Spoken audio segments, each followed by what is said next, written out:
Aloha, everybody. Welcome to the Hawaiiverse podcast, a podcast that supports local by calling aunties and uncles auntie and uncle, even when they're not really your auntie and uncle.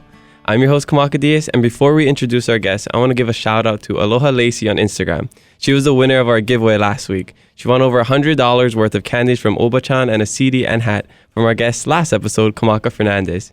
Keep listening to find out what this week's local business giveaway will be. Okay, so let's introduce our guests. This is my favorite part. Our guest today is one who epitomizes the phrase beauty, brains, and brawn. Born and raised on the island of Molokai, she is a signed actress, model, fashion designer, and business owner. She is also the first native Hawaiian ring girl from Bellator MMA, an American mixed martial arts promotion. But don't let her resume fool you, because like a transformer, she is more than meets the eye. This local girl doesn't mind getting her hands dirty hunting, fishing, gardening, and even reading during her free time. Our guest today is Sierra Savannah Kamalani Kamakana Pico. It's a long name, but you can just call her Kamalani. Aloha, Kamalani. Welcome to the show Aloha. today. Thank you so much for having me. Of course. It's an honor to be here. Yeah. I'm excited to How share. you doing? Great. I am doing awesome. Even better that I'm here now. Yeah. Have you been on a podcast before? No, this is my first one. Okay, so add that to your resume. Yes, I'm going to add this to my resume. Right on. Well, I'm happy you're here because you have a very interesting story. And I think a lot of people probably don't know a lot of the things about you because of what they see on social media. So here's your chance to, shine a new light on Kamalani Pico. I'm excited. Yeah. Okay, so I want to know, what was it like growing up on Molokai? Because that's a small island. It's 38 miles by 10 miles. I think there's one road, right? Yes, one road. It was truly a blessing growing up from Molokai. I have such an amazing family there. I feel like I'm related to everyone on the island. Even those who aren't really blood related, they're still like family. Mm-hmm. It's such a family-oriented place. You call everybody auntie and uncle. Yeah, small community. Everyone's really tight. So to touch base with that, I live on a Hawaiian homestead, and I have two sisters, so all girls as siblings. And my father, because he didn't have any sons, he taught my sisters and I how to do everything at such a young age. He made us hunt, fish, dive. We wrestled, boxed, and everything you could ever think of, down to construction. He has his own construction business, so he would take us as little girls to do drywall, tiling, driving the tractors.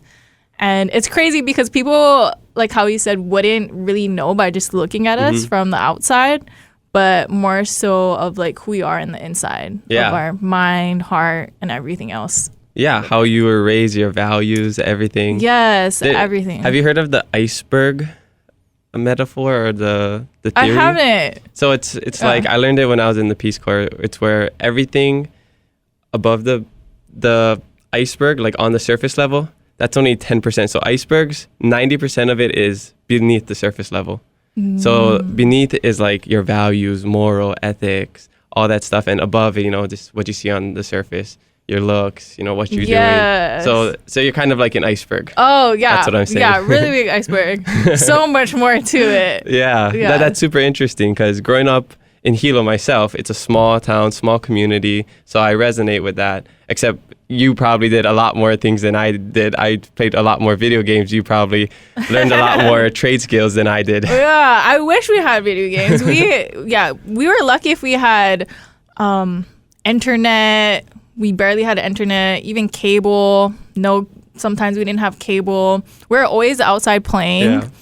And it was truly a blessing, as I said, because I have some of the best childhood memories with my neighborhood friends, my classmates. I'm so close with everyone. Everyone's just so family oriented and tight there. They're like ride or dies there. I love it. And everyone there is just so special and unique. And there's so much to it.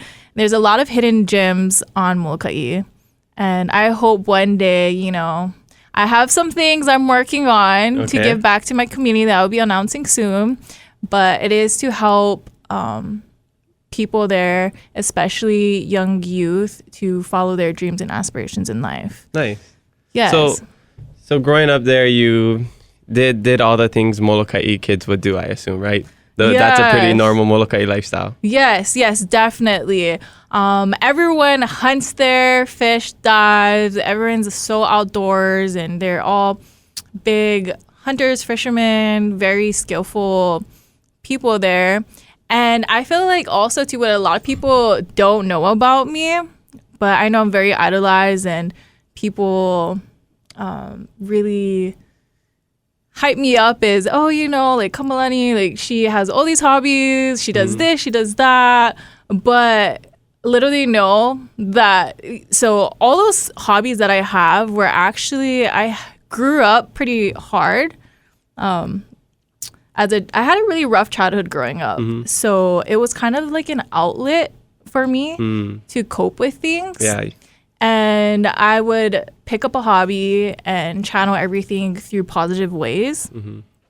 So when people are like, oh yeah, she hunts, she fish, or like she does motocross, or all these like crazy things, like in my head, I'm like, it goes back to like 2000 something, like this happened in my life.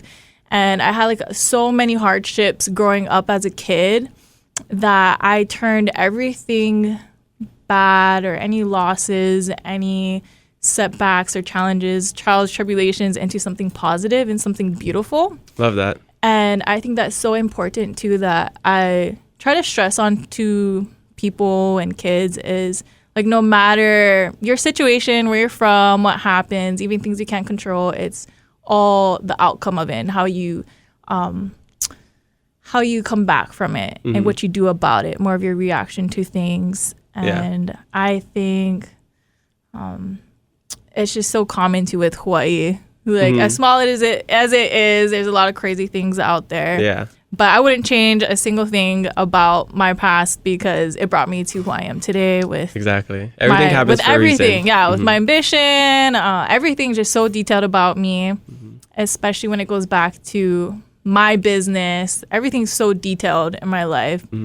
But because I had a rough childhood and a rough upbringing, I actually stripped my name, Sierra Savannah, as a kid.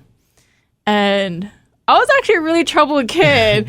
I was always a good kid, but... He's a little bit kolohe. A little kolohe, well, things... This Molokai, it does have the legal aspect, there's kind of no rules, or like a lot of things happen there, but... I actually dropped out of school in middle school. Not a lot of people know that also. Oh, okay.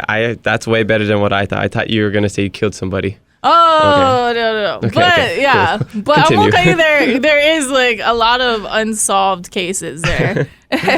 But yeah, you can get away with anything at Molokai. But noted. Yeah. So I actually dropped out, I think in 7th grade in middle school. And I had a close friend of mine. She was older. Her name is Allison Seals. And she kind of talked me into going back to school and like having more of a positive aspect and perspective of life, and to, channel these hardships I was going as a kid into like something positive and to do better and get better in life. So she actually talked me into going back to school, and I was a very bright kid. Like, how old were you? This is middle school, yeah, right? this was middle school. I think I was like 11 or 12. Yeah, I was like 11 or 12. And you have like a middle school life crisis. Yeah, right? Yeah. Wow. So yeah, people don't know that. So she was so awesome, and I still thank her today. I'm really close with her, and she talked me into going back into school, and I did. And I was, like how I said, I was a very bright kid. When I was in elementary, I was reading. I'm really passionate about reading and writing. Like that's like one of my really big strengths. And I was actually reading like high school level. Like I was at a high school level when I was in elementary. So I was always like very intelligent and very intellectual. Yeah. And I think because as a kid, I had it rough where I wanted like a way out to get off of Molokai and like just get better in life. Yeah. So I always stressed on my academics, and my mom really stressed on it too. And it's crazy too because my parents are like complete opposites. my dad is very street smart and my mom is very book smart. Well, So you're right in the middle. so You're we're very balanced. blessed growing Yeah. up to embody both. Mm-hmm. But I went back to school and kind of went back into like sports. And like how I said, I channeled a lot of my hardships through hobbies. Mm-hmm. And I'm glad I did, because now I just know so many different amazing things and skills. And it's so awesome. It's definitely a true blessing. And No, I love that. And yes. I think because there's not a lot of things to do on a small island, small town, then you have to either choose one or the other. You can go down this path where you're trying to better yourself, you're trying to learn new things, trying to escape or leave where you're at. Or a lot of times, because like I said, I'm from Hilo, a lot of times people end up just getting into drugs, you know, alcohol, whatever it is, getting into trouble and never leaving the place where they're from. Yes. So and it's you the made same. it. Yes. Yeah. It's same with Molokai. It's very small. And not that much people leave, and everyone's very content there, which is so awesome. And I love that so much about my home. But there's so much hidden gems there that I wish sometimes it would just push and like leave and just kind of pursue their true passions and show their true selves, because it could go so far. But everyone's definition of success and happiness is different. Definitely. And no matter like how far I go or like the things I accomplished or things I've experienced, I would never feel like I'm better than anyone, and more so of being more helpful and being more of a resource of like, you know, you can do it, you know, you can do anything that you want to. And I think so also with like Molokai being so small, just growing up, like how I said, I just wanted better. And I think it was until I was maybe 14, I kind of got exposed into fashion. But my grandma, she has her own catering business, and she also sews a lot too. So she taught my cousins and I to, you know, cook and sew from a young age also. Is there anything you don't do? Right? I know. Do There's a just backflip so right much. now. Yeah, there's just so much. Oh my gosh, you just to did it. a backflip. I wish. There's one thing I can do. I can't do a backflip. But yeah, like I said, just growing up, it was more a way of survival for me. So like even with my hobbies and like just everything that I do, and with, yeah, it was more so a survival, like a kind of sink or swim for me when I was a kid. And for me to like swim was, you know, like just keep hustling, keep grinding, like finding outlets, either if it was like academics, sports, hobbies, just staying afloat and going the right direction, and just having that faith and hope of knowing that there is more and things will happen. Yeah. And I'm so glad that I stuck to it, because I had a lot of people like, you know, like, oh, there's not that much out there, you know, we can't make money doing all these things. And I remember growing up, we had like a farm. I sold cattle, pigs, goats. My dad made us sell kiawe wood, and we would, as young girls, cut and split wood. I feel like that's such a Molokai thing, Yeah. you know? Sometimes people just help their parents, I don't know, sell food or deliver newspapers, but you're cutting kiawe wood and Yeah, we're selling cutting it to kiawe people. wood as like kids. I think I was probably like 6 or 7. Yeah. Yeah. And I would do that growing up. And my dad is very ambitious also. Like he's always like grinding and like hustling, and just like a way of life of hustling. And on Molokai, we don't have a lot of job opportunities or just opportunities in general there. So making money there was really rough and hard. You really had to like push and do the absolute most.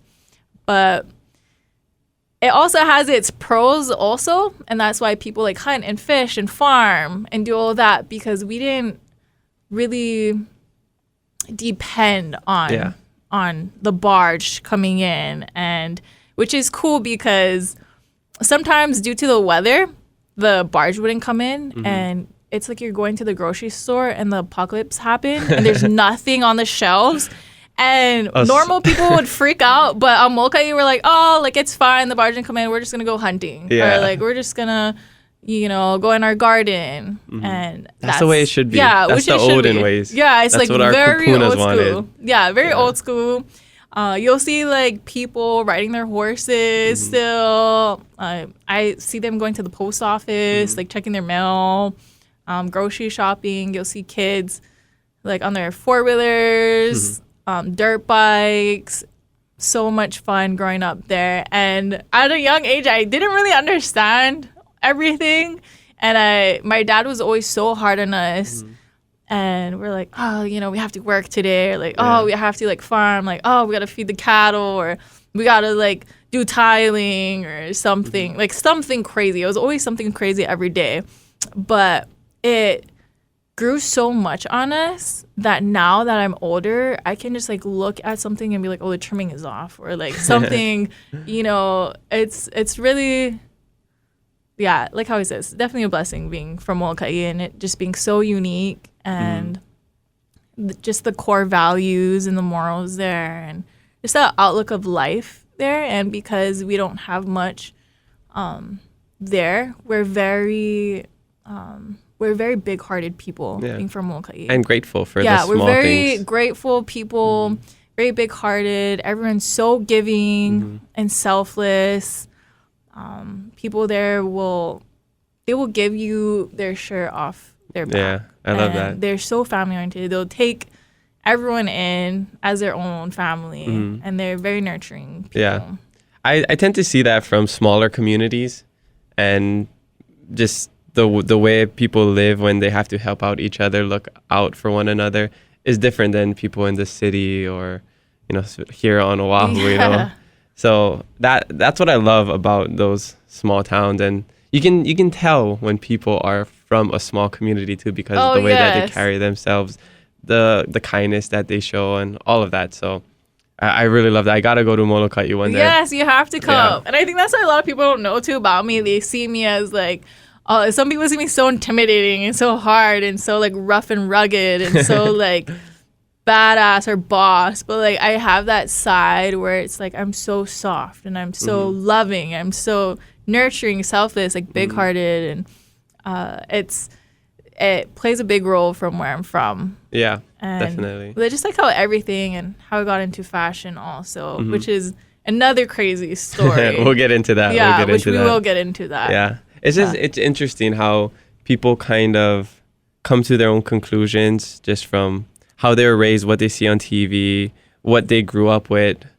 And like you ended up looking at this as a lifestyle, kind of like a necessity, where a lot of people would see that stuff as chores, especially when we're young, like, oh, why we got to take out the trash? Why we got to mow the lawn? All these things. But then as you get older and you start to mature, you find out like, wow, I know how to do this because I was forced to do it when I was young.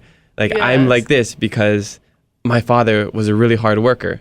Yeah. So I think in the moment, a lot of times we don't really see it. But then once we get older and we reflect on these things, it just becomes the most magical thing, and you become even more grateful of your childhood. It's so magical, and it's just you look back at it and you're just so much more grateful and thankful of things. And my parents always told me that, like, you don't understand now, but you'll understand later. Yeah. And I'm like, don't you just hate hearing that when you're young, right? What do you mean? What are you talking about? Like, what are you talking about? But then also too, that's why my favorite movie is Slumdog Millionaire. Oh, okay. And it's because I feel like it relates kind of to my story and how I grew up. I don't know if you watched it. Have you watched it? I did watch it. A part of me likes to think I lived it for a while because I lived in Madagascar for 3 years. Oh, and cool. And that scene where in the beginning where the guy or girl, the kid, falls down that outhouse. Oh, that was like my worst fear every time because we had outhouses. And I was just like, please, not today. Yeah, just please, Flora, just hold me up. Oh, I love that. Yeah, and that's what I love about that movie too. It was very inspiring to me. And I watched it when I was a kid, so it really inspired me as a kid. And it kind of went back to like my childhood, and I experienced so much at a young age. Like I seen a lot, like I witnessed a lot, I experienced a lot as a kid, and did a lot growing up because it was like a sink or swim situation. And then like just hopefully not in the poop under the no outhouse. yeah, not that. Well, we had cattle and stuff, but yeah, nothing like that. But then it looks back on how he grew up and how he won the game show, and they thought he was cheating. They're like, how do you know these answers? You know, how do you know all these things? And they thought he was cheating, but he's like, no, like I lived through it. Like these are, you know, like I had like different stories on how I knew the different questions. And for me, like I love that movie because I feel like that people are like, oh, you know how to do this, you know how to do that, and I'm like, and they praise me for it. And I'm kind of like over here like, oh well, little do you know, all these different stories of my upbringing that were like setbacks or just crazy stories. But I think it's just so awesome to love the good times but embrace the bad times even more because it builds your character and your true self. And you learn so much from it, more so than the good times. Yeah, the bad times make for good stories. Yes, it's the good stories, and the best comes out of the bad times. Yeah. So it's so important to like embrace it and like, really love it. Yeah, definitely. Yeah, I think because you said you try to flip everything positively. Yes. So I think a big part of being an optimist isn't necessarily just thinking everything's gonna be okay and ignoring the bad, but it's accepting it. Yes. Because I'm also a big optimist, and I like to believe it's like I'm gonna take everything as it is and just flip it in another way instead of just being like everything's all good, no worries. Yeah. That's kind of just like that's more ignorance, I feel like. Yes, and it's just more accepting it, sitting in it, and just kind of like learning through it. Yeah. How am I gonna get through it? Yeah. How am I gonna get through it, and what am I gonna do about it? Exactly. Instead of just sulking. Yeah, like, just kind of because some people like they eat it, they let it eat them up, and that's how a lot of people go down a bad path or a repetitive pattern of it, or you know, some people like when they experience the bad, they do bad also. Yeah. Or they let it kind of take over them. But so important to just remain who you are, no matter the situation, the people around you, your surroundings, and it's always to stay grounded and rooted with anything. Yeah, I love that. Yeah. So how did you gain the confidence to get out and just leave your comfort zone?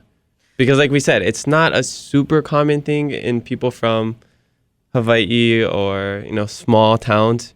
People are afraid to take that leap. Yeah. Take that leap off of Kalaupapa. Yeah, right. Yeah, so I have a crazy story too on how I got into everything. And I actually was put into wrestling and boxing to stay out of trouble and to just stay on the right path, I guess, with things. A lot was happening. Like how I said, a lot happened in my childhood. Yeah. But I was wrestling. My sister's really awesome. She's an All-American, national champ. Yeah, she's amazing. Are you the middle, youngest, oldest? I'm the youngest. You're the youngest. I'm the baby and have two older sisters. Okay. But I grew up wrestling, and we're always cutting weight. And I always stood out wrestling because I was so tall in my weight class. And cutting weight, I was cutting, I don't know, like 20, 30 pounds as a kid also. Wow, that's crazy. Which was crazy. Yeah. But I was always the tallest. And I had a close friend. One of my close friends, she bought a camera. And she was just kind of starting photography. And she asked me, her brother wrestles, and we wrestled together. Kind of grew up together. So she's like, hey, like, do you mind if I try my camera out on you and just take some shots of you? And I was like, yeah, sure. You know, like, why not? Okay. You're just flexing on the camera. Right? I was like, I don't know how to feel about it, but she's my close friend. And I was like, why not? So we went to the beach, took a few pictures. And I guess what had happened was somebody, I don't know if it was her or one of my close friends, they entered one of the photos she took into a contest. Oh, thanks. Without you knowing? Without me knowing. Okay. So I had no idea about it. And my Instagram at the time was like blowing up. And I think it was only like a freshman, so I don't, maybe 14, 15. Freshman in high school? High school? Yeah, freshman high school. I think it was like 14 or 15. Okay. If I'm not mistaken. But my phone was like going off, blowing up. And they're like, oh, like, you're winning this contest. Like, it's blowing up. It's going viral. And being a small girl from Molokai, I'm like, what is this? Yeah. Like, what's happening? And they ended up winning the contest. Wow. And the contest was for the Triple Crown, the Vans Triple Crown for surfing. And it was down North Shore. And it was a huge event down Turtle Bay. And it was several big businesses. Like, it was Vans, several huge bikini lines. Like, all these businesses just all did a huge model search or something. I had no idea what it was. I was like, what is this? And what the contest was about, they send you there, they put us up in like these beautiful suites, penthouses. They had buffets for us. And being a small girl from Molokai, I was like so thrown off by it. But when I found out I won, I told my parents, I was like, hey, like I think I won this contest. And my parents are like, no, like it's nothing. Like it's nothing. It's not real. It's a scam. Catfished. Yeah, this is a scam. It's not real. But then in my head, as a kid, I was like, but what happened if it isn't? Like, what happened if it's real and it's legit? Like, this is Vans. It's like, it's huge. And they're doing the awards. It was like the awards night for surfing. And my parents were like, no, you're not going to go. Like, you're not going. And, like, me being, the cool hair kid and just being so like one mind tracked. I was like, I'm going. So you just swam down the Molokai channel. Yeah, right. Yeah, I did so much to be where I am today. Yeah, I got some crazy stories, but I was like, I'm gonna go if you guys let me or not. If you say yes or no, I'm gonna see if it's real. And then my mom like finally gave in and she's like, okay, we'll go. So I was like, yes, go. They like set us up in these beautiful suites in Turtle Bay. And being from Molokai, we don't have that. Yeah, I was going to say. We don't have nothing. Have you left before that? I have, but not really. Like, I've never experienced anything like that. Nothing luxurious. Yeah, like nothing luxurious. So, and I experienced it all. I was exposed to like the lights, the camera, the red carpets, the awards, the models, like how we worked and getting the whole VIP treatment and seeing the money too come in and see all the famous people, all the just everything. And there was a concert too that night. And being from Molokai, like a little girl, I was like, what? Like, this is so crazy. Just seeing so much people in general, I was like, whoa, this is crazy. I didn't even know this, like, all these people are out here. Yeah. And then I seen like famous people too. And I was like, hey, like I see them on TV. Like, that's so cool. And it really was like the turning point of my life and I remember just sitting down in like the VIP like couches and section and just seeing everything and like the cameras rolling. We did like photo shoots and the everything. I seen it all, and it was the most elite way of experiencing it. And I just kind of sat there and like soaked everything in. It was like, wow, like this is beautiful and this is so amazing.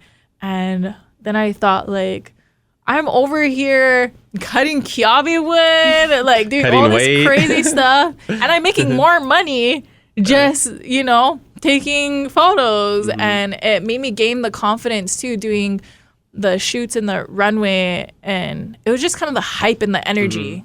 It's like an adrenaline. You wanted more, right? Yeah, once you got a taste. I got a taste of it. And it was like an adrenaline. And just how everyone networks and how the industry flows. I fell in love with it. And I fell in love with the people and the beautiful, luxurious side of the industry and how everything works. I seen it, and then going back to Molokai, so it was like a bright light in my face, and like seeing everything, and then it being like taken away. Oh. Like, and I'm like back on the farm. I'm back on the farm, and I'm like, man, that was so awesome. Like, that was so amazing. I felt like it was like an addiction that like kind of fed off of. It was like it like lit my soul up. Yeah. I'm like, whoa, like I experienced it all. And it definitely motivated me and gave me like that different eye of knowing what was out there. And you don't know until you know. Yeah, you don't know until you see it. And like being as a kid, I went back to Molokai. I'm like, guys, like there's another world over there. It's a whole other world out there. Like there's so much out there. I'm like, I went to a concert. Like I was 14. I went to a concert. I had VIP. I had an all access pass. That's experiencing crazy. That, like running around, like, oh my gosh, it's so cool. Like meeting like all the top people, the top surfers, or the top models, all the big designers, and this is like worldwide. You know, like big people, like outside of the U.S. Yeah, and it was like such a beautiful experience for me, and I still have like a special spot in my heart for the North Shore, especially Turtle Bay, because it was like where it all started. Yeah. So then, like how I said, it was like having everything amazing and magical. It was like a whole like universe, and then just kind of taken away from me. It's almost as if it was an illusion. Like fake. Yeah, it was like an illusion. It was like a dream. It felt like I didn't even live it. Yeah. I was like, whoa, was that even real? Yeah. Like, that was so cool. I'm like, they have suites? Like, like beautiful hotels like that? Yeah. There's such things as 3-story buildings? Yeah, exactly. Like, seeing the buildings. Yeah. There's people out there. Like, so cool. And at the time, too, I was, like, huge into surfing. So, got me seeing like all these like big professional people, like surfers, models, that I only watched on TV, and seeing them in person and then meeting them and like seeing how cool they were, and them telling me like how awesome everything is. It just like inspired me so much as a kid. And I always had that in the back of my mind. And like my parents were kind of upset about it because I had that experience. It just never left. Like it never left me.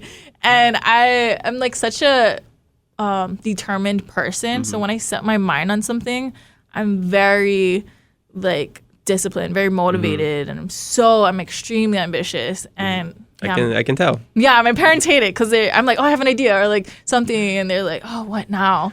But yeah, so going back on the farm, like going back to wrestling, I was like, oh my gosh, like guys, you guys don't understand. Like, there's so much out there. And I remember like hanging out with my friends, like me being the kid I would ditch school and like go surfing with my friends and stuff. And I would like tell them, I'm like, guys, like sitting on the beach, I was like, there's so much out there.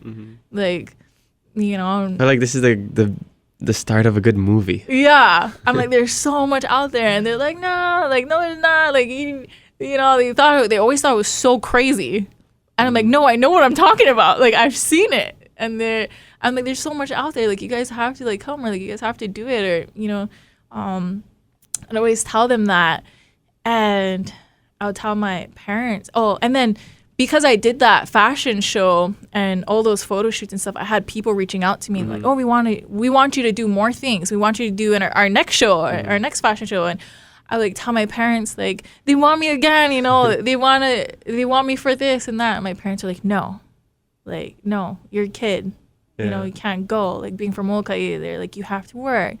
You know, I was in 4-H, raising everything. Yeah. To like rabbits, goats. I'm over here like selling my pigs, and I'm like, man.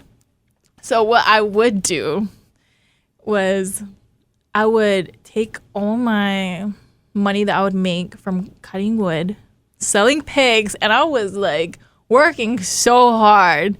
This is what, like 9th, 10th grade still? Yes. Wow. Yeah, like 9th, 10th grade. And I would do the absolute most to make money And what I would do, I didn't even have a laptop or anything. I would actually go to school and go in our computer labs. We don't have much at Molokai High School also. So we're very limited on resources there. I would go to the computer lab and I would search up bus routes, like flights. And I'm like and I had like a piece of paper and I would write down like the flights and the different bus routes and how to get to castings and how to like try out for these things. And I was like, I was only like 14, 15. I was like a kid. And I would ditch school and I wouldn't tell my parents. I wouldn't tell my parents. And I would catch a flight. Wait, you caught flights without telling your parents? Without telling my parents. It's hard enough to just like sneak out down the road without your parents knowing. Yes, at that I was age. a very bold kid. Wow. I was such a bold kid. And I would go to Oahu in the city, being a like small town Molokai girl, not knowing anything. Just seeing the traffic kind of like throws me off. I'm like, whoa. Even to this day. Yeah, to this day. But it was like a caveman seeing TV. I'm like, oh my gosh, it's so crazy seeing everything like fresh and new. So I had my small piece of paper and I would catch like 3 or 4 buses. Crazy. Yeah, 3 or 4 buses as a kid. And I remember I went to this one casting and I spent all of my money just to like get to that casting. Where did you stay? I would only come for the day. What? Yeah, I would only come for the day. I would try to come I would try to fly back to Molokai when my wrestling practice was done. So my parents didn't know I was gone. This is insane. Which was insane.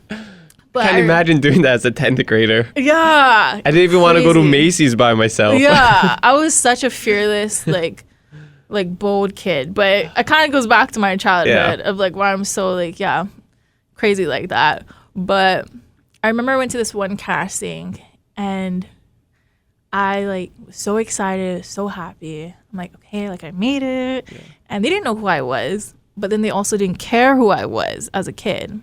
So I turned in like my paper and I legit seen these people take my paper and they looked at me and just threw it in the trash can. They didn't even look at my paper. Ouch. Yeah, they didn't even look at it. They didn't even care who I was. And like being like such a like small town girl and like everything that I had to do just to get there to the casting, I was so broken. Yeah. I was like so heartbroken and I was so hurt. And I was like, little do you know, I had to sell like 2 pigs. I had to cut so much wood. I had to like catch all these buses. I had to sneak out. Like, I had to do all these things, and it really like tested my ability of still pushing through and persevering. Your resilience. Yeah, my resilience and like how to persevere. Yeah. And I remember seeing that. I didn't even know what to say. I was a kid. I was like I didn't even have the words to express how I was feeling. And I remember I went back to the bus stop and I cried. Wow. And I cried. I sat there and I cried. I didn't even have a phone. I just had a piece of paper of like hope. And Crazy. Then I would catch all these buses, caught the flight back, and then go back to the school and act like I was at school. Of course, the island is so small. They knew I wasn't in practice. And found out that I went to Oahu. And then I got lickings. Yep. You know, they're like, you're a crazy kid. Like, they're such a crazy slipper, word. rice paddle, or something else? Oh, I had something else. Oh, okay. Way worse than all of that. Yeah, way worse. But I remember like getting beat up from parents and they're like, you know, they're so scary out there. You can't be doing that. Oh, man, they must have been livid. Oh, Can't livid. even imagine. Yeah, if my kid did that, now that I think of how I was, I'm like, oh, no. Yeah. And I remember like feeling so like just so dead inside because I'm like, oh my gosh, like maybe it's not worth it. Like maybe I am crazy. Like maybe I am not gonna make it in life. Like maybe this is all there is for me. And But there's always a but. But then I was like, no, Yes. like I'm like, so invested in this story. By the way, I hope you all listening are too. yes. Continue. Yes. So I was like, there is more to it, and everyone thought it was crazy. Everyone thought I was crazy. So like what I did was everything that I ever wanted to do in life and everything that I wanted in life, I like had magazines. And have you heard of dream boards?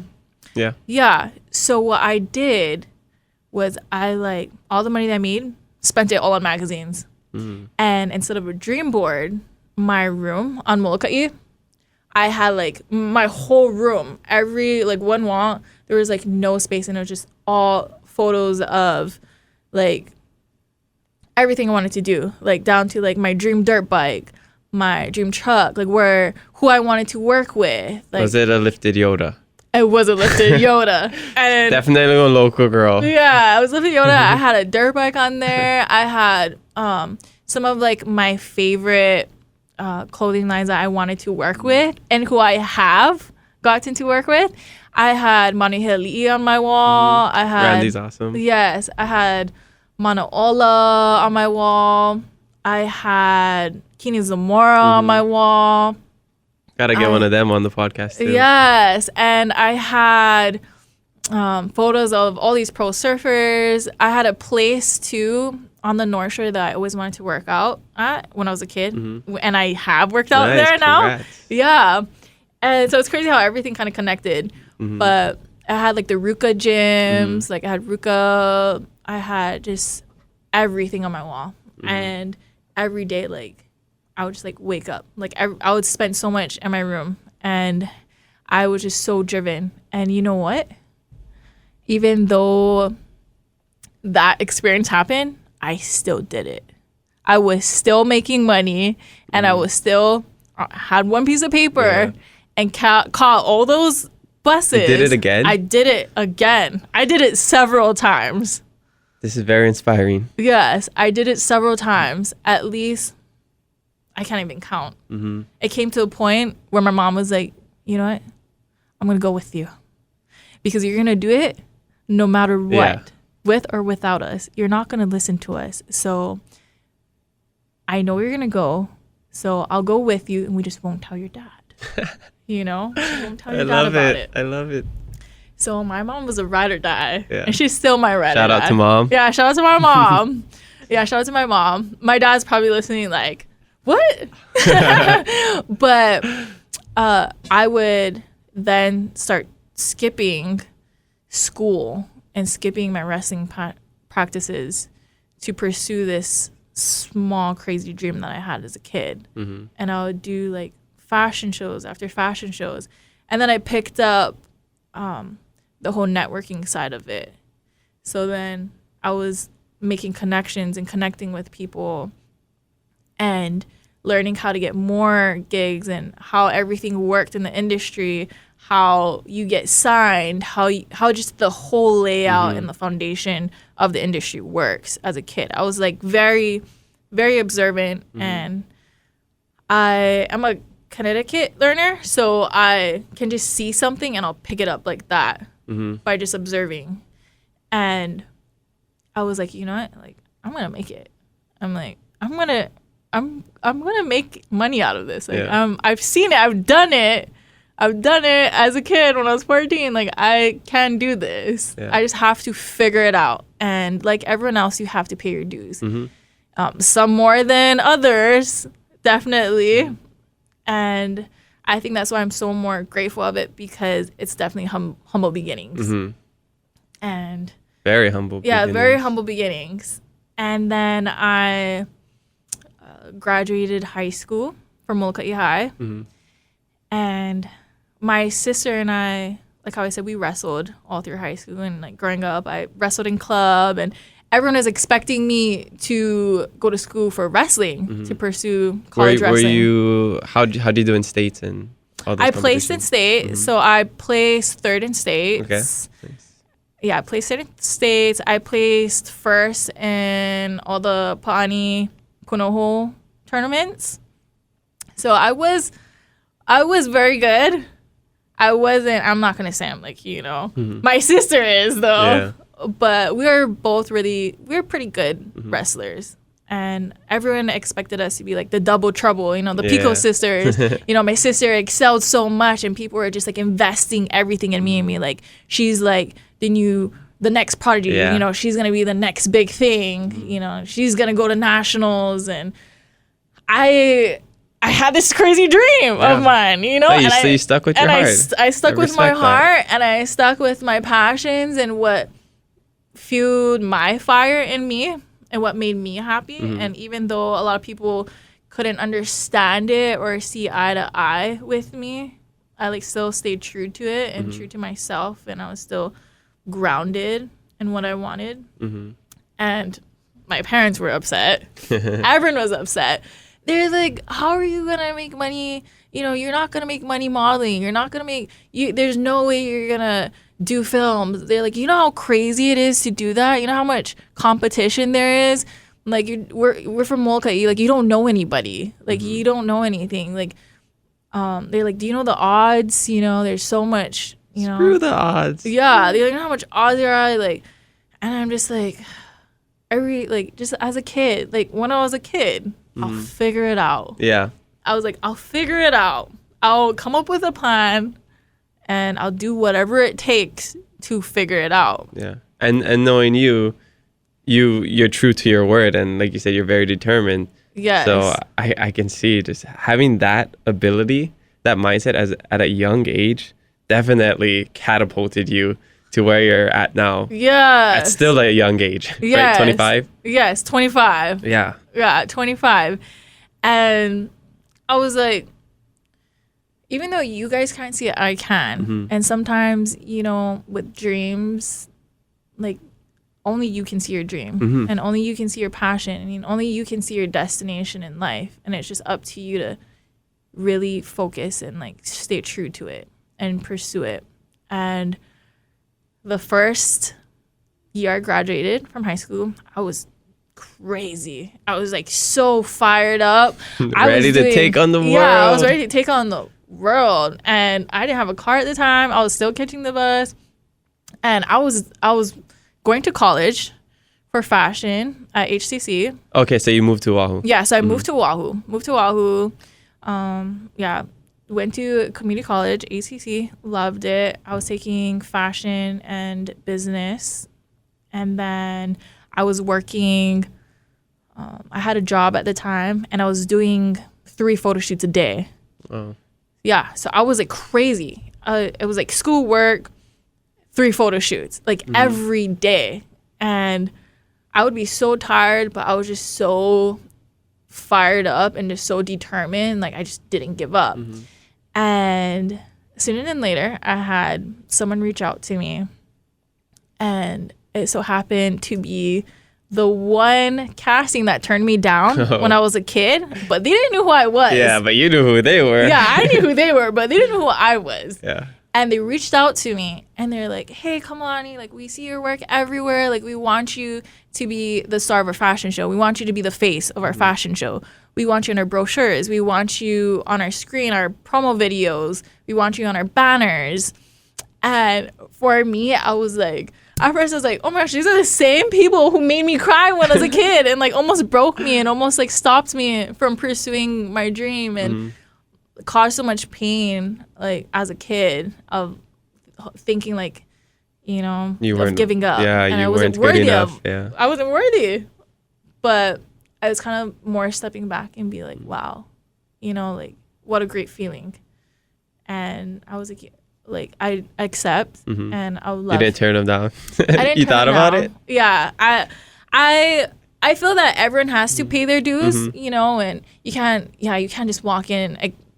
It's so rare to just walk in and just get the highest job. Like, you do have to, like, put your time and your work in and pay your dues. Well, at least you understood that. Yes, understood that. And it's more of humbling too, of knowing that me being from Molokai, like, any opportunity at that time to me was huge to me. Like, anything. Like, I took anything, any opportunity, I was on it. Yeah. And I was like, oh my gosh, this is a huge opportunity. Like, you want me in their, like, everything, their banners, brochures, their promo videos, their opening video. They wanted me to open their show, close their show. And I remember standing behind the screen before we started, and there was like this huge, I think just seeing everything. I'm like, whoa, like that's me, like everywhere. And like just being a small girl from Molokai, and it was only a few months after I graduated high school. And I was like, wow, like this is already happening, you know? And I remember standing behind the screen, I wanted to cry because I was like, wow, like they turned me down when I was a kid, and like now I'm here. Just came full circle. Yeah, I just came full circle.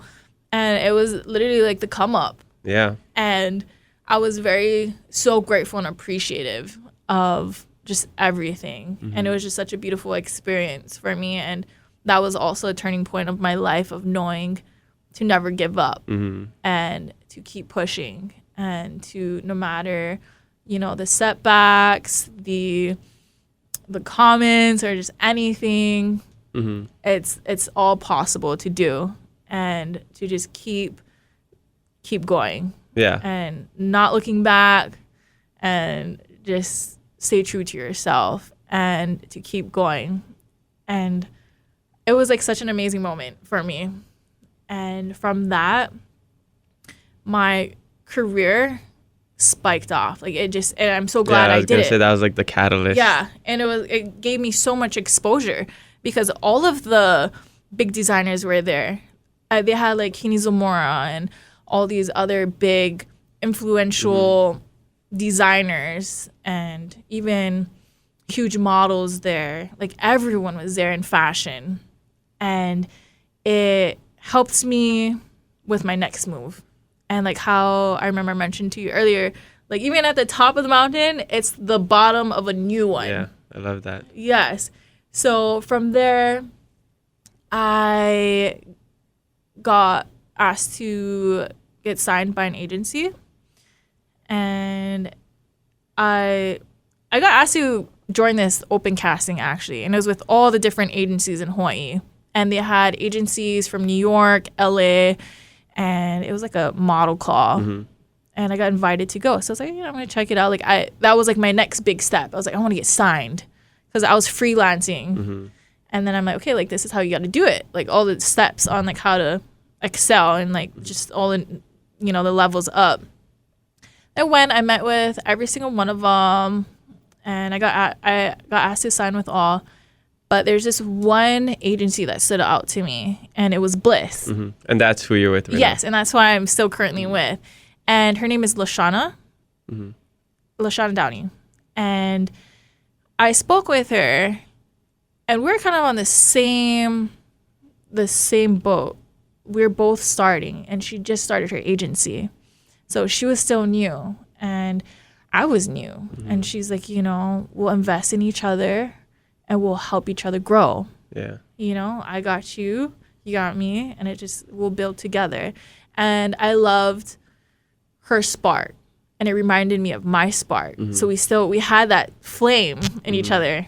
And I was like, oh my gosh, like I love this. Even though like we have like all the other great agencies, I was drawn to her because of that, because she had that same fire that I have.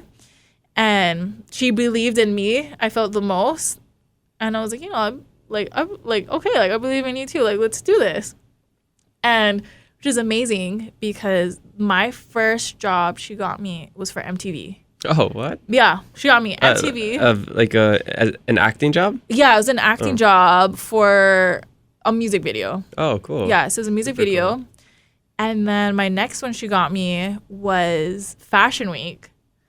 And that's huge. Which is huge. And for me, I'm not the tallest model. And I think the minimum requirement for Fashion Week is 5'10", like 5'9" or 5'10". But from listening to you speak about your life, it sounds like you think you're 7'10". I'm like, for me, I just didn't care. I was like, I'm not gonna let the odds, you know, like I'll figure it out. You know, I'll figure it out. And I've always wanted to be in Fashion Week, but they're like, oh, you're not tall enough. You have to be, I don't know, this crazy height. And I'm not a size 0. You know, like I'm very curvy. I'm a native Hawaiian. I love everything. I'm just built different. We're built different. Yeah, in Hawaii. we're built different. Yeah. We're built different. I love it. And I made it in Fashion Week. And even that was a turning point. I was like, wow, it did that. And from then it just kept going up and up, and everything was a great exposure from it. And I got to model for Mauna Li'i. I modeled for Mauna Ola. So the Fashion Week was for Mauna Ola. And then I've done so much fashion shows, and I feel like I don't know, it's just, and every show to me is just so unique and different and just all so special to me. I love everyone, and everyone has their own styles and different branding of how they carry themselves. And so like one fashion show I would do, it's very high end, like high fashion, very high fashion. Like Kini Zamora, high fashion, very high fashion. And then I'll model Hawaii's Finest, who were more like local, more local, casual. more casual. I love it. And also huge shout out to Hawaii's Finest, Pauletta Alcon. He is my biggest inspiration. Gotta get him on the podcast. Yes, have to get him on the podcast. And he helped me tremendously with my journey. And he's also from Molokai. Oh, nice. He's a small town boy from Molokai. And to see where he's at now in his business and his career in life is just so inspiring to me. And he's also my mentor for my business, for Savvy. Mm-hmm. Which, you can go into right now. Yeah. And so Paulette Alcon helped me so much in my business, and he's just my biggest inspiration. And he's the most humble guy ever you'll come across. So humble, very big-hearted, selfless, and sounding like it's a Molokai thing. Yeah, now, it's right? a Molokai thing. Comes from an amazing family. Love his family. But for my business with Savvy, and Savvy means intelligent, clever, street smart, very knowledgeable, and very very intelligent. But you have it with multiple V's, right? So it's like double all of that. Yeah, right? double all that. And have a double. So there's two S's, and it goes back to my name, Sierra Savannah. And I actually stripped my name, Sierra Savannah, when I was a kid. That's what I used to go by growing up, with Sierra Savannah. But because of all my hardships and everything that was happening in my lifetime, as a child, I was like, I don't want to be called Sierra Savannah. Yeah, so you kind of just threw that away, I'm started a new life as Kamalani. Yeah, I want to start a new. I'm like, I don't want to be called that. It just brought up bad memories, bad times. So then, I went by Kamalani. So it goes back to where I was at as a child, and then where I'm at now, and the growth that came with it, and that's who I am today.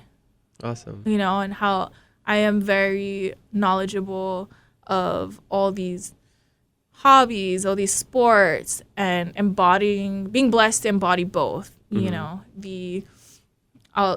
the outdoors, the ocean, sports, but also being book smart and having that strength also, and just being very well-rounded and clever in both. Just anything. And I think what's cool about your brand as well is it shows the feminine side and also the masculine side. And not necessarily the masculine side, but the things that people think aren't feminine. Yeah. Right? Like hunting, that's not a girl sport. Yeah. Fishing, doing all these things, cutting Calvin wood, girls don't do that.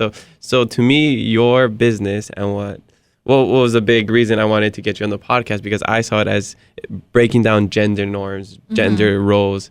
You don't have to look a certain way, be from a certain place, and do certain things to really embrace who you truly are, whether that is more feminine or masculine. Yes, and that's what I'm glad that you said that, because that was my vision for it. It's having that alpha and that masculinity, but still being feminine and embracing your ladylike and womanhood. And for that, I wanted to stress on it being more catered to women, because growing up, like how I mentioned, I had 2 sisters and my dad made us do everything. And it was hard for us doing all of these hobbies because we didn't have the proper clothing, the proper apparel and tools and everything to do it. So I wanted to be just that. And people think like there's not that much girls who hunt. There's not that much girls who ride dirt bikes. There's not that much girls who fish. No, there's so much. Yeah, we just had Kimmy Warner on a couple episodes ago. She's amazing. Oh, she's amazing. Yeah, she's another huge inspiration. She's amazing. And I'm like, no, I'm just on social media. And that's how people know of me. And just recently I shared and showed that side of me. I was very filtered. I was just only professional work. I was just so my business side. I only wanted to show my business side. And then it was one day where I caught like this huge mahi. It was a huge mahi. And I was like, you know what? I'm just going to post it. Yeah. Like, you know, I'm stoked. I'm so proud that I caught this. And literally know that I do it all the time. I grew up doing it. I have like another account where I was like kind of posting more of my personal life. I'm like, you know, I'm just going to post it. And it got so much interaction. And people are like, what? Like this model who, you know, does all this crazy work, like fishes and stuff? I'm like, yeah. You know, like I do way more than that. Yeah, but I just never showed. It's surprising because if you go to your Instagram, Kamalani _Pico, right? Yes. You can see you have all your model pics, and then you just have a pic of you holding a boar on the back of your back, and then fish pictures and all these things. So you're like, wait, what? Yeah. It kind of throws you off. What this girl? Yeah. Like what is this girl? Yeah. Yeah. So I started like more embracing like both sides. Like even though it was both, I started sharing it more. And I think that also kind of inspired others to like other definitely, girls to like, especially you know, young like girls. it's okay, like share it, you know, like and do it. And it's cool to learn and it's awesome to learn. And for my clothing line, I'm doing so much for the females, so much exciting things to come. And I wanted it to be for women who loves to do everything, you know, and it's like, do it and don't let others stop you or from doing whatever you want. And I know like some people are like, oh, like, yeah, hunting is for men or like fishing is for men. And it's like, no, like on Molokai, like all the girls hunt and fish there. Like all the girls do it all there. And it's not like a abnormal thing there. Yeah. Until I moved here and they're like, wait, you do that? That's so crazy. Yeah. And I'm like, it's more of a generalization. Yeah. Just we think a certain way because of how we were raised in a certain society. Yeah. And exactly. And I just wanted it to be more so empowering of others and especially women, and knowing that, you know, females can do anything males can. And it's possible to sometimes even better. Yeah. You can. And you have a great platform to showcase that. And I think what you're doing is amazing. And just social media is a weird thing sometimes. You know, we feel these pressures to post, not to post just for likes. And, you know, it kind of controls us at certain times. Like maybe you felt you not as comfortable posting your personal life just because you felt like it's going to ruin your business, your brand. I've even felt that on a smaller scale. Yeah. So it's like I don't, it's hard to find that balance. It's kind of like finding that balance. And for me, it was like huge because, you know, like I'm doing all these like magazines and like all this movies, and I'm with Bellator. So like I'm doing all these crazy, like amazing things. Yeah. And then I'm like over here like dropping fish and like and boars and deers, and I'm kind of like at the point of like my life, and like how I mentioned of just being true to who you are and being grounded is so important in life, and that's what makes you unique and beautiful as a person. And it's more so like this is who I am and this is me. And once I kind of stress that more on my social media, that's when I think it spiked even more, because people were like, whoa, what is this? Like, who is this person? Like, doing all these crazy things. And some local girl from Molokai. Yeah, a small girl from Molokai. And I think with my business, I really want to make a movement with that and empowering other women to embrace that masculinity and that feminine side of theirs and to pursue their hobbies, and that they have apparel to do so and to make it a lot easier. You know, you can hunt and fish and have the cutest outfit doing it, you know, and it's all durable. Everything's great quality. I have so much exciting things to come up to for the brand. And it's so awesome too, because I'm meeting so much friends through it. Like other girls who hunt and fish and like, oh, you too. Motocross. Nice. Yeah, I see everyone coming from just all the different places. Like mostly the country areas, and Big Island is my number one. Yep, Big Island. Shout out FBI. I love my Big Island people. And the women there too are so awesome and supportive, especially with my branding. And I have all the country spots like Waianae, I have Ha'ula, a lot of people from Makawao, Hana, Kauai. So cool. It's really cool. And I also have people from the mainland. So awesome. Yeah, so it's so cool to see where everyone's coming from and all these women coming together, and it's just like such an empowering movement. You did that. Yeah. That's something to be proud of. That's amazing. So we got to get into some Instagram questions because we're already past the hour mark. I do want to ask you about how you became the first Native Hawaiian MMA ring girl, but we'll get to that right after these Instagram questions. So yeah, we can do this real quick. All right. So our first one comes from DJLT_94. He, I believe, wants to know, how long did you secretly plan your Savvy clothing before launching it publicly? Wow, that's a good question. So growing up, I always knew I wanted to start my own clothing line. It was always a thing that I wanted to do one day, with my grandma teaching us how to sew at a young age. I was planning Savvy for about 2 to 3 years. Oh, wow. Yeah, so I was working on it for like a long time, 3 years. And it's way more work than I knew it to be. There's so much to it with owning your own business. Yeah, the entrepreneur life. Yeah. It's like, oh, you don't work a 9 to 5, you work a 24/7. Oh, 24/7, definitely. I work way more. Exactly. I thought I was gonna work way less. Oh, no, I'm totally working, understand. Yeah, I'm working so much more. But I wouldn't have it any other way. Yeah. But I started about 2 to 3 years ago, and I actually kind of brainstormed with it with one of my friends, Kawi Goodness. Yeah, I worked with her. Yes, shout out to Kawi. Shout out to Kawi. She's so awesome. We're actually doing a watermelon challenge at our house. We had like a huge watermelon, and we had all these rubber bands. I've seen that before. Yeah, yes. a lot of me seen it. A lot of people seen it, but we exploded the watermelon with all these rubber bands. We had goggles, helmets. It was so funny. But what took a while was the name Savvy, and my name being Sarah Savannah, Kai was like, you should just call it Savvy. And we were like, well, this is so catchy. And she helped me a lot, definitely. And she is such an amazing friend and always helped push me. And my mother also helped me a lot with my brand. But I think it's just staying grounded and rooted with who you are, because I always knew I wanted to do my own clothing line. I just didn't know how to go about it.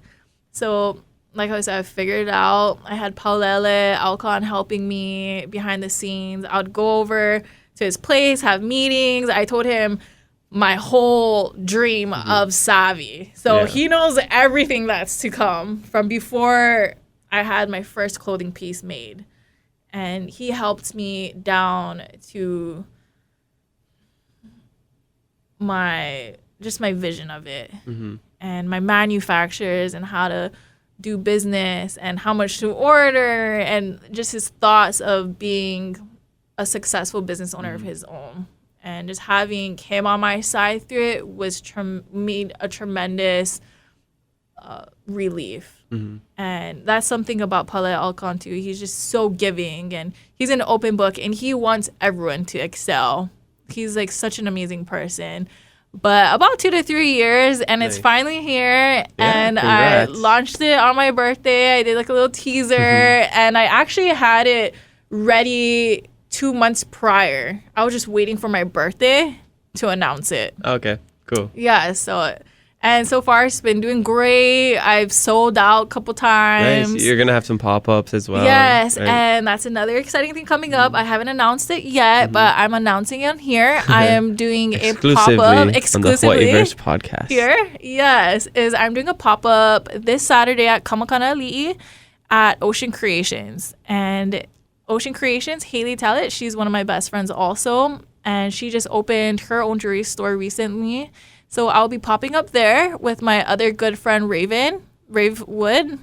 That's her clothing line. I've seen both of them on Instagram. Yes, yeah. So we're all doing a pop-up. We're having Char Bar there too. She's gonna be doing drinks. We have so much Some exciting. boss ladies right there. Yeah, and that's what I'm so appreciative and grateful also is I have such an amazing friend group. They're all so supportive. Everyone's on the same wavelength. Everyone's driven, ambitious, and everyone has their own like journey and path. And everyone's just so different, but we have that ambitious mindset. Yeah.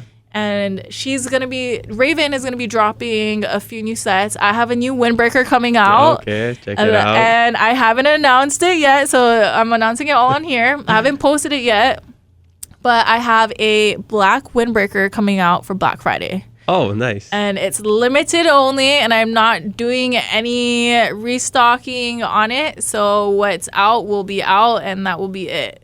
Nice. And it's so cool that you're going to give one to the host of the Hawaiiverse podcast, right? Yes. Yes. No, I'm just Definitely. joking. No, save that for the people who stand in line or whatever, however you sell it. Okay. Well, that's awesome. I have 2 more questions. Okay. This one comes from hey_ui. What is your biggest self/personal accomplishment? Heart emoji. Non-work related.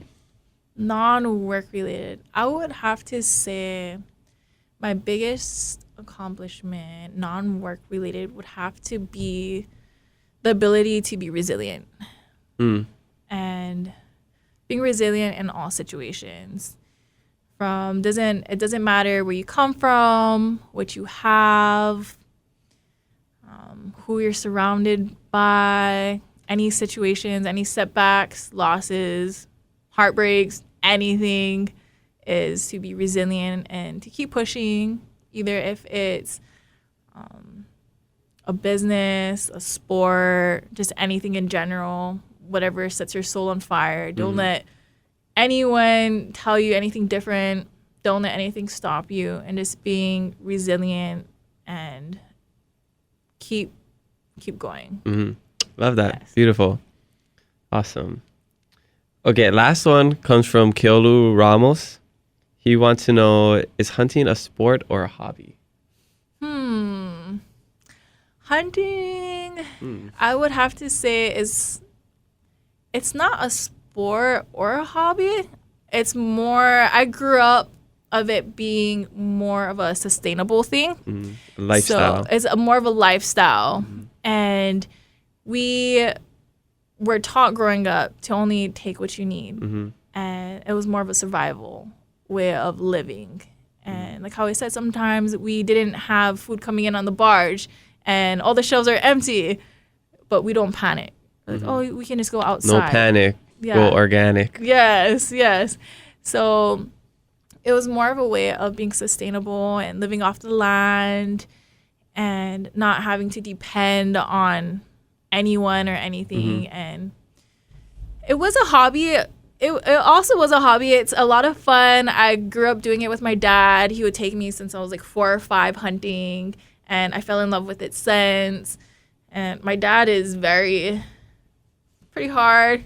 He's hard. He's very cold. Kind of gangster. He would just tell us, like, just gotta get it done.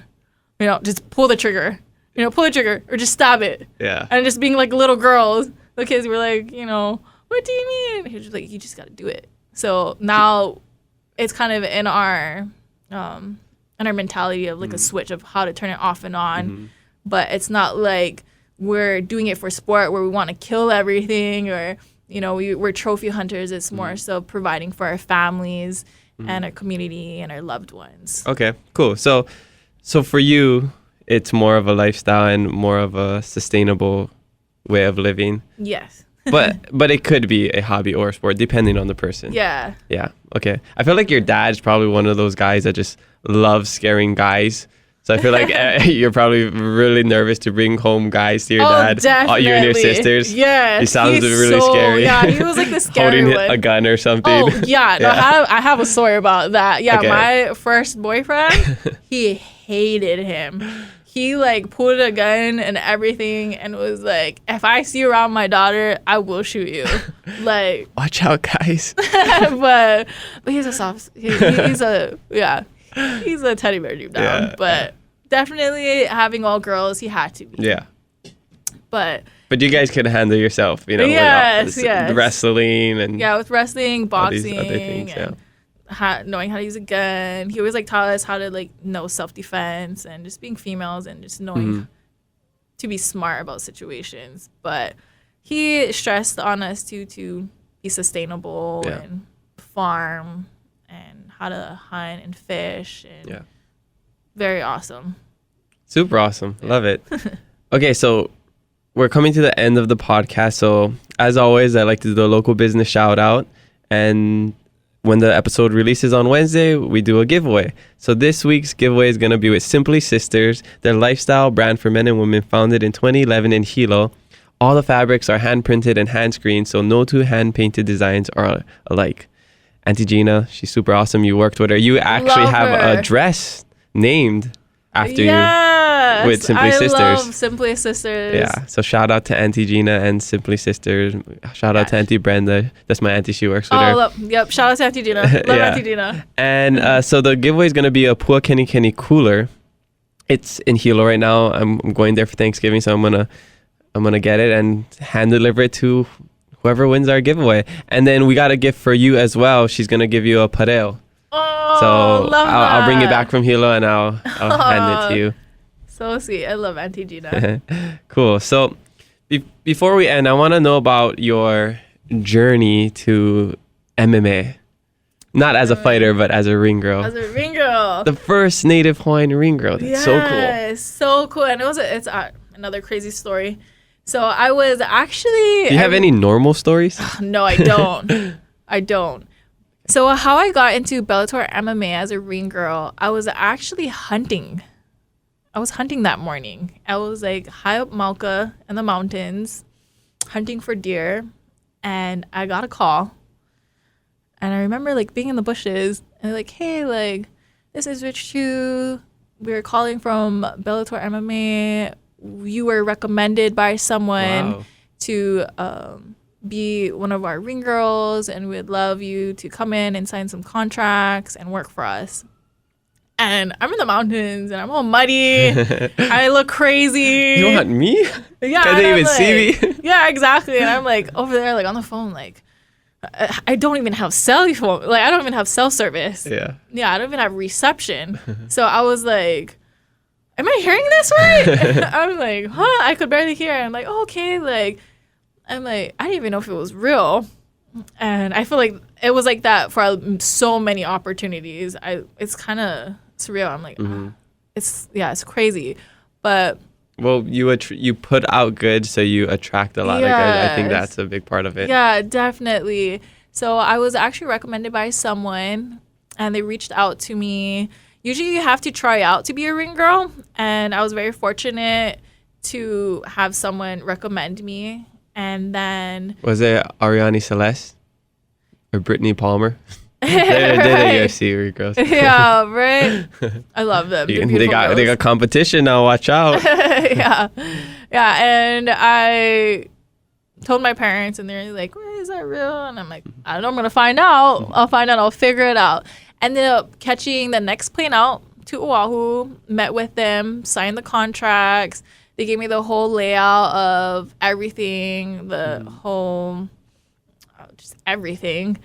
I got to meet so many awesome people through Bellator. Mm-hmm. And because they have a lot of celebrities that come to the event as so well, many right? celebrities. I met all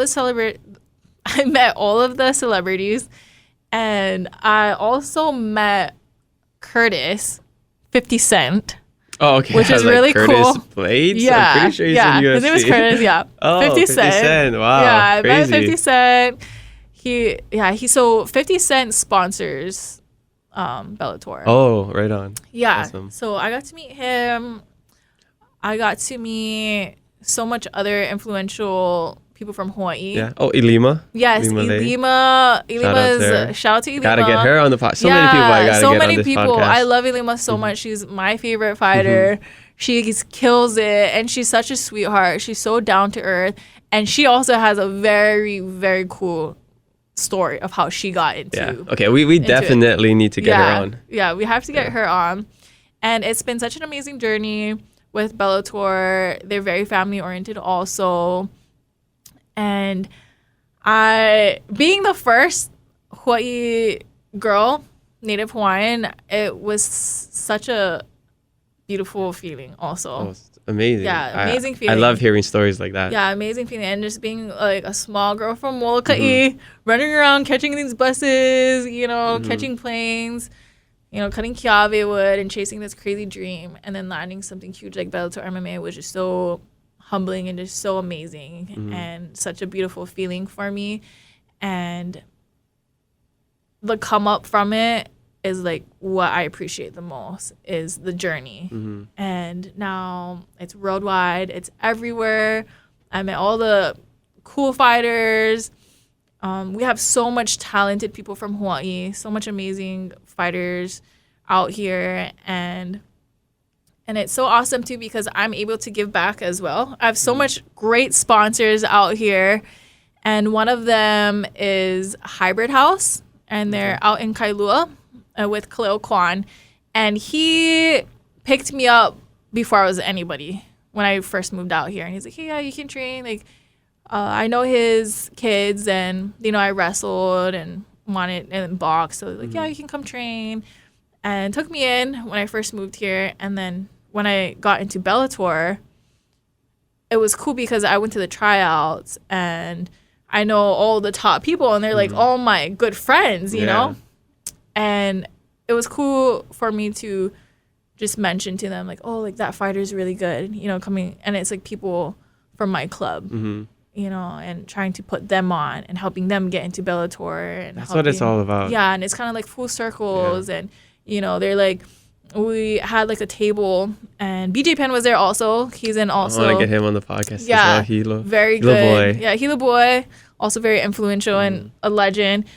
But we were sitting on the table, and we're kind of there evaluating everyone and kind of scoping everyone out and who they want to like select. And it was just so cool to like give back to like my sponsors, and same with Lashana, my agency, and seeing everyone grow together and helping everyone get to where they want to be with their dreams and their goals.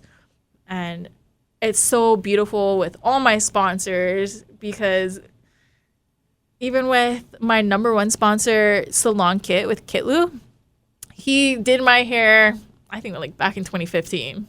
Like, I was a nobody too. Like, he picked me up. He seen how driven I was. He's like, this girl is taking like 3 photo shoots every day, and he's like, I want to work with her. And I was like 18 or 19, and he took me in, like did my hair, like pampered me, and like he was my first sponsor ever. And at the time, like I didn't have much, so I was so grateful.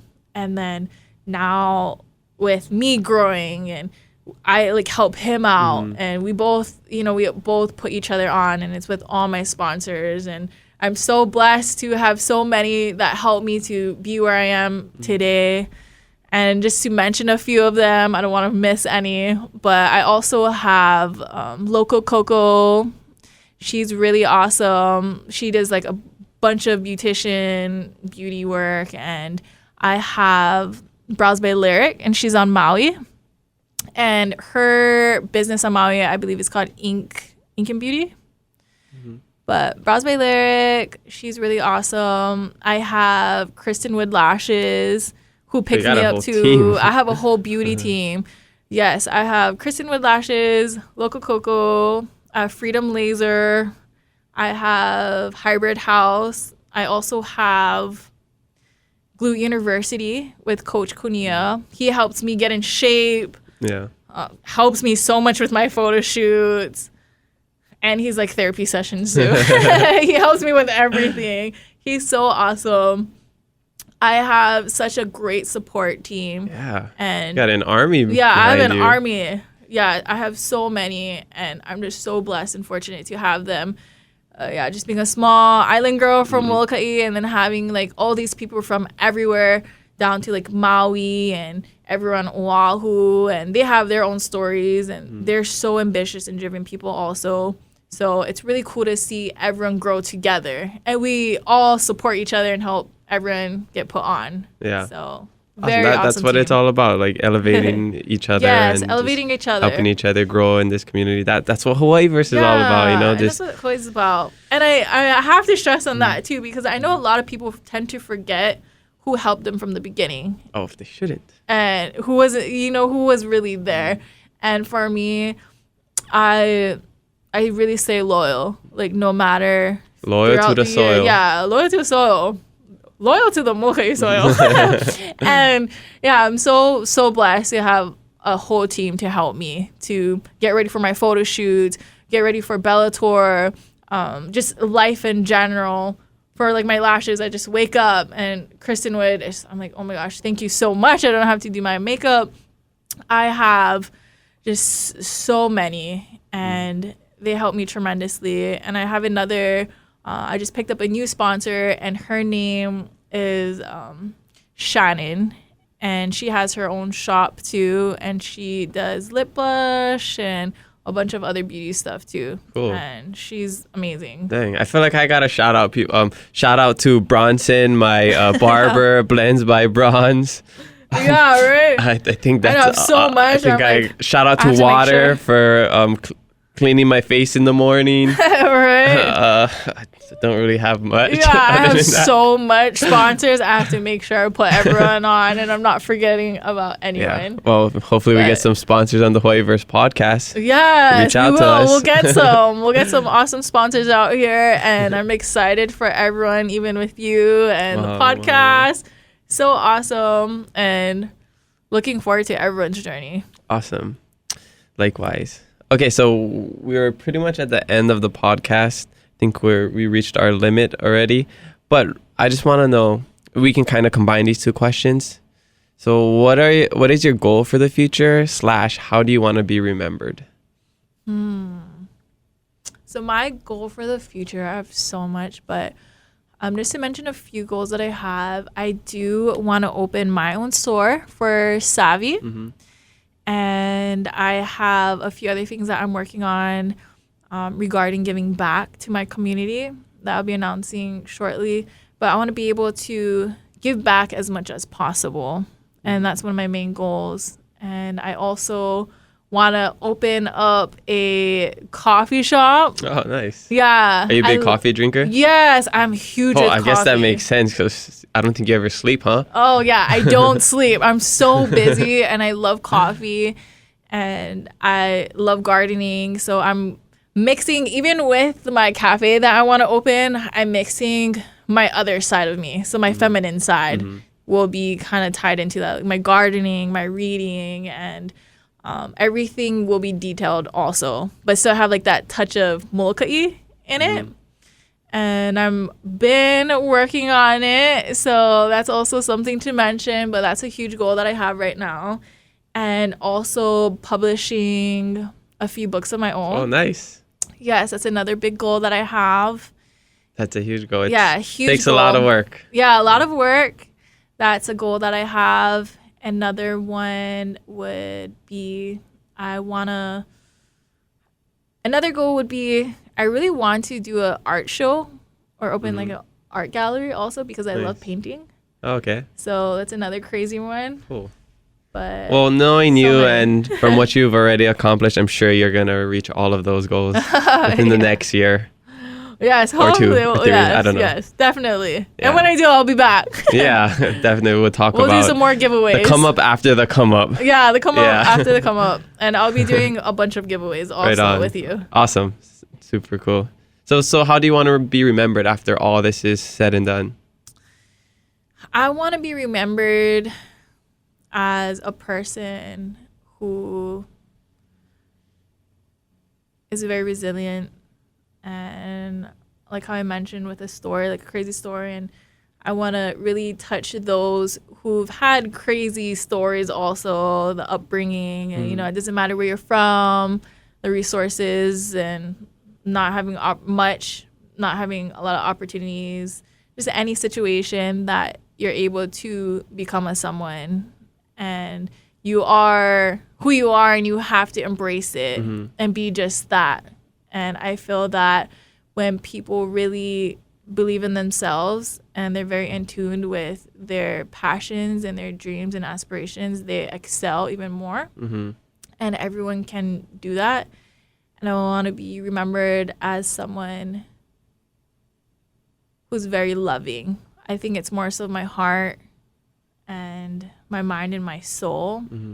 And I'm more of a person who is very selfless, and I'm not a materialistic person at all. Oh, awesome. Could I borrow $100? All right, yes. Appreciate it. Yeah, and I'm a person who I don't care so much about the clout or the fame side. It just comes naturally. The money. Yeah, like I don't value those things. I value more of being more genuine, being more the important loving. things in life. Yeah, being more loving, being more kind, being more selfless, and helping others and teaching others to do what they want to do, and shining light on them and being like, hey, you're really good at that, or you should really pursue this.